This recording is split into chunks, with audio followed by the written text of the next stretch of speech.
리딩 지저스 134일 이사야 6에서 10장까지 말씀 함께 나누겠습니다.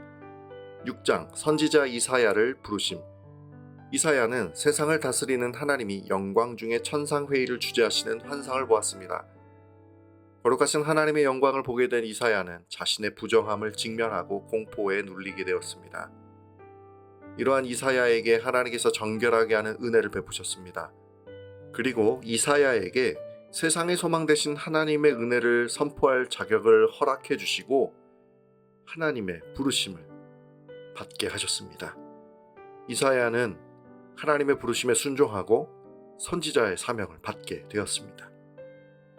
7장 하나님이 함께 하신다. 아하스 왕 때에 아람과 북이스라엘의 동맹이 결성되었고 이들의 세력에 아하스는 겁을 먹었습니다. 이사야는 아하스에게 겁낼 것이 없다고 말합니다. 하나님께서 다윗의 집을 견고하게 하실 것이라는 약속을 하셨기 때문입니다. 그리고 하나님은 이사야를 통해 아하스에게 하나님께서 함께 하시고 도우신다는 증거를 허락하겠다고 말씀하셨습니다. 그러나 아하스는 자신은 하나님께 징조를 구하지 않겠다고 말하며 하나님을 의지하지 않았습니다. 이에 이사야는 하나님께서 임마누엘의 징조를 허락하실 것이라고 선언하셨습니다. 8장 여전히 변하지 않는 유다.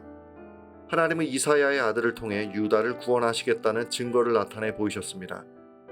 하지만 이런 증거에도 불구하고 유다가 위기를 넘긴 이유를 자신들이 아수르와 손을 잡은 외교적 성과라 여길 뿐이었습니다.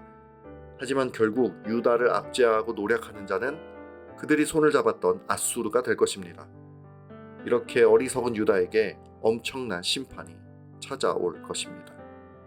9장 하나님의 꿈. 유다는 하나님의 징계 아래에서 고통을 받겠지만 후에 하나님께서 이들을 다시 회복시키실 것입니다. 회복은 약속의 땅 북쪽 지역으로부터 시작되는데 이방의 갈릴리가 바로 그곳입니다. 약속된 메시아는 어린아이로 태어나 신적 지혜를 가지고 하나님께서 자기 백성을 돌보시는 평강의 왕으로 유다를 회복하실 것입니다. 유다는 여전히 회개의 필요성을 느끼지 못하고 온갖 악을 행하고 있지만 하나님의 시선은 언제나 유다를 향하고 있습니다. 10장 세상을 경영하는 하나님. 하나님은 악한 자기 백성을 심판하기 위해 아수르를 사용하십니다. 물론 아수르는 자신들이 하나님의 손에 쓰임받는다는 사실을 인지하지 못하며 그저 자신의 힘과 잔인함을 드러낼 뿐이었습니다. 이들 역시 자신들의 죄악으로 인해 심판을 받게 될 것입니다. 이스라엘은 이런 잔인한 아수르에 의해 심한 고난을 당하게 될 것이지만 그중 남은 자들은 하나님께 돌아와 그분의 은혜를 구하게 되며 다시 이스라엘은 회복될 것입니다.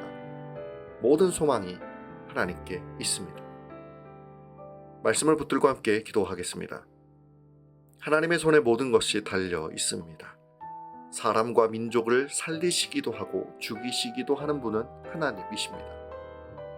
나의 삶을 하나님께서 주관하시고 사랑으로 바라보신다는 사실을 늘 기억하며 나의 평생을 다해 하나님을 경외할 수 있도록 은혜를 더해 주십시오.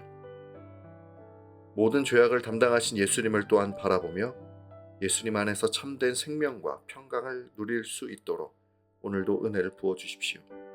그래서 오늘 하루의 삶을 통해 하나님을 경외함과 하나님의 말씀을 따라 살아가는 은혜의 흔적과 믿음의 고백이 드러날 수 있도록 인도해 주십시오. 예수님의 이름으로 기도드립니다. 아멘.